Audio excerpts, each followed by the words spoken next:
నమస్తే, welcome to NCN news. నా పేరు హరిప్రియ. బులెటిన్ లో ముందుగా హెడ్లైన్స్.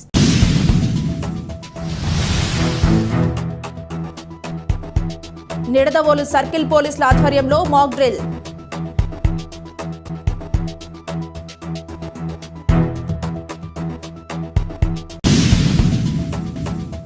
తూర్పుగోదావరి జిల్లా నిడదవోలులోని గణపతి సెంటర్ నందు తూర్పుగోదావరి జిల్లా ఎస్పీ ఆదేశాల మేరకు election incharge DSP B Adinarayana ఆధ్వర్యంలో Nidadavolu circle inspector V Janakiramayya నేతృత్వంలో మాక్ డ్రిల్ నిర్వహించారు. ఈ కార్యక్రమానికి విశేష స్పందన లభించింది.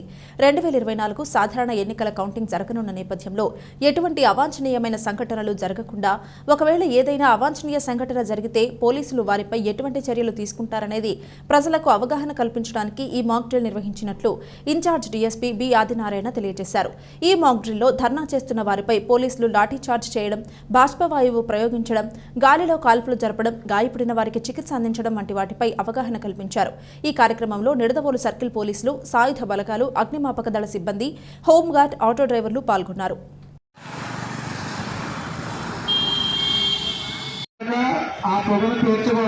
చిన్నపిల్లలు కానీ పెద్దవారు కానీ దూరంగా వెళ్ళిపోతారు.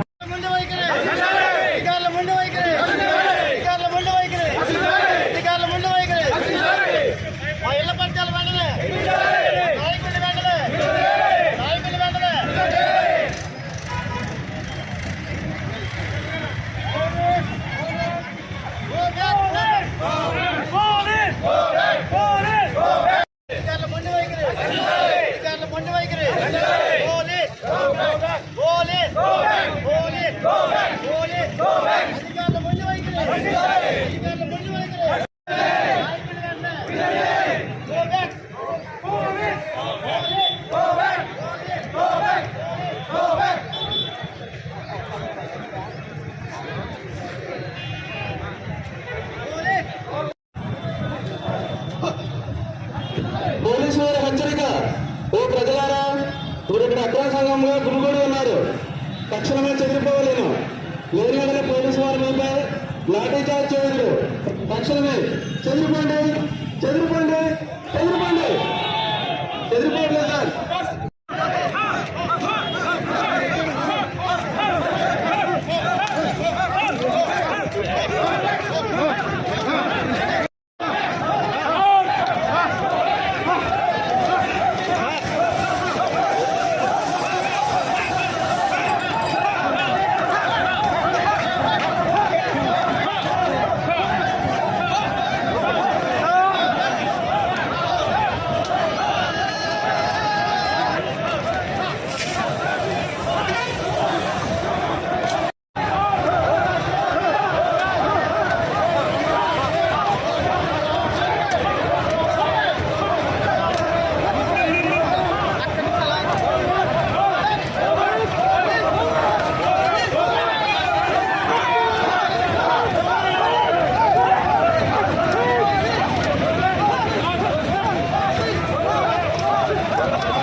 పోలీసులు మీతో లాఠీ చార్జ్ చేసిన భాషను ఉపయోగించి మీరు చేయబోలేదు కాబట్టి పోలీసులకు మీతో తుపాకులతో కలుపు జరుగులు తిరిగిపోయింది చెప్పండి సార్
డ్రిల్ మాస్ ఆపరేషన్ ప్రదర్శిస్తానికి ప్రధాన కారణం ఏంటంటే ఎవరైనా సరే అక్రమ సంఘంగా ఏర్పడి రెచ్చగొట్టే వ్యాఖ్యలు చేసి రెచ్చగొట్టి ఎక్కడైనా ప్రజాశాంతికి భంగకరంగా ప్రవర్తించినట్టయితే వారి పట్ల మేము ఎప్పుడు కూడా సంసిద్ధతగా ఉండి దానికి కౌంటర్ చేయటం జరుగుద్ది. అదే ఈ మాబ్ ఆపరేషన్. కాబట్టి ఎవరు కూడా ఏ రాజకీయ పార్టీ కూడా రెచ్చగొట్టే వ్యాఖ్యలు చేయటం కానీ ప్రదర్శనలు చేయటం కానీ ఏం కూడా చేయదు అని మనం చేసుకుంటున్నాం. ఇదంతా కూడా మా తూర్పుగోదావరి జిల్లా ఎస్పీ గారు శ్రీ జగదీష్ సారి ఉత్తర్వుల మేరకు చేస్తున్నారు. ఈరోజు ఈ ప్రదర్శన నిడదవోలులో కూడా చేయటం జరిగింది. అందరూ కూడా మనం చేస్తున్నాము. విస్తృతమైన పోలీస్ బందోబస్తు ఏర్పాటు చేయబడి ఉంది ఎన్నికల రిజల్ట్ రోజున. కాబట్టి ఎవరు కూడా అందరూ కూడా నిబంధనలు ఉల్లంఘించకుండా పోలీసు వారికి, ఎన్నికల సంఘానికి, ఎన్నికల సిబ్బందికి అందరికీ కూడా సహకరించాలని కోరుకుంటూ మనం విరమిస్తున్నాం. నమస్తే.